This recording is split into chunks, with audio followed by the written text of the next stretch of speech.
Now, let's talk about the next tier.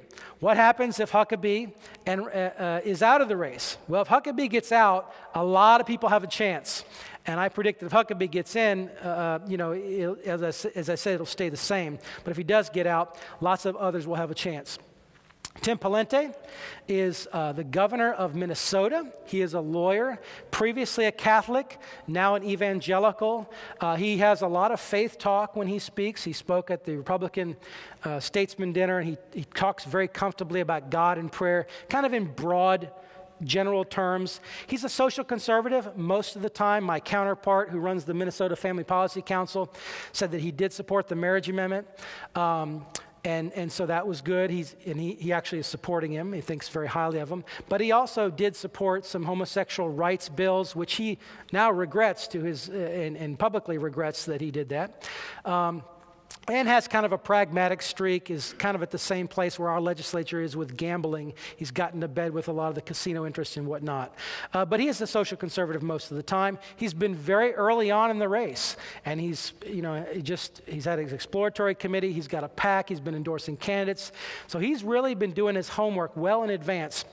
And I think that the way that Tim Pawlenty could really catch fire is if he becomes the consensus candidate. If he can get the establishment and social conservatives to support him, he could breathe new life and he could be the nominee.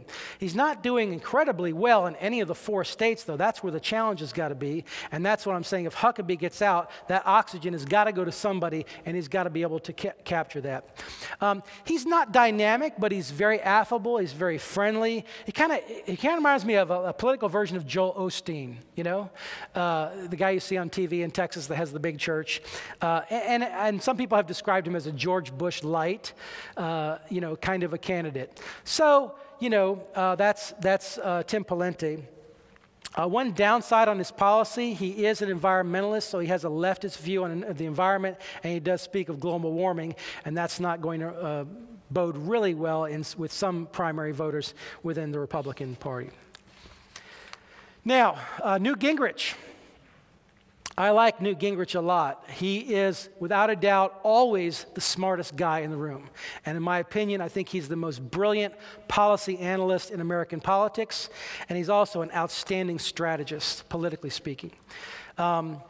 Recently a Catholic convert, formerly Baptist. In his college years in graduate school, he was a Baptist, switched to Catholicism because of his wife primarily, his third wife, who is a Catholic, and he went to Mass with her a number of times, and he was asked about this in a small group of pastors that I was involved with, and basically said, I thought it would be more substantive because he's actually a very substantive person, but his remark was that, he said, I just became very comfortable with the Catholic faith. So that's where he's at on his faith. And he's done a great job of courting evangelicals. There is a group of pastors.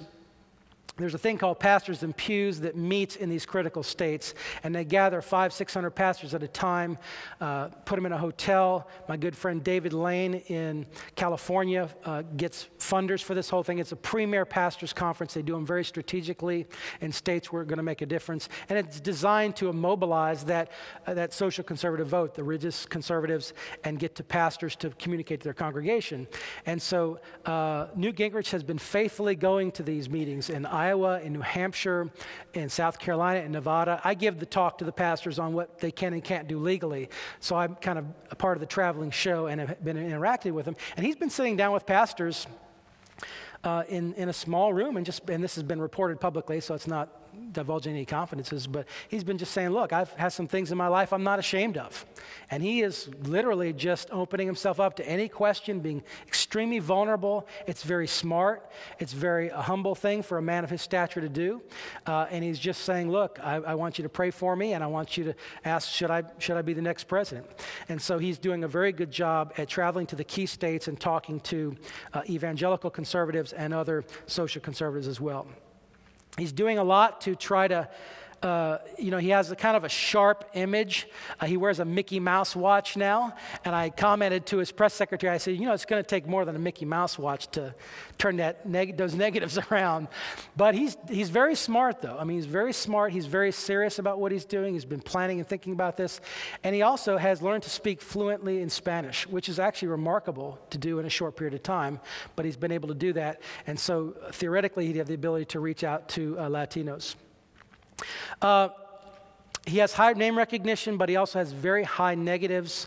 There are people within the Republican Party that absolutely love him, and there are absolutely people that really don't like him at all.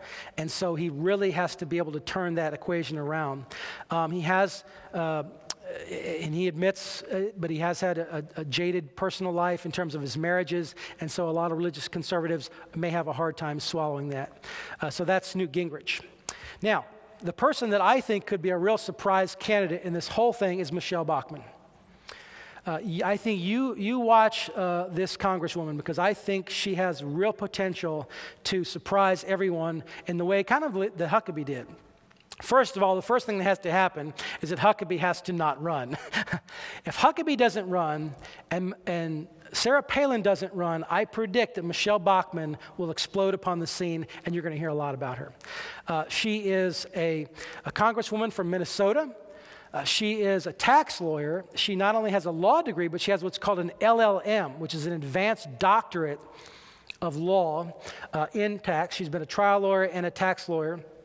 She's been a Lutheran, strong evangelical Christian, very pro-life. She's been involved with picketing clinics, abortion clinics, and been involved with pro-life activism in her past. Mother of 5 children, been a foster mother to 23 children.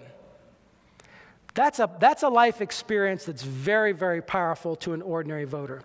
And her husband runs 5 Christian counseling centers, biblically based Christian counseling centers in Minnesota. She's become really one of the leaders of the Tea Party movement and leads the Tea Party caucus in the United States Congress.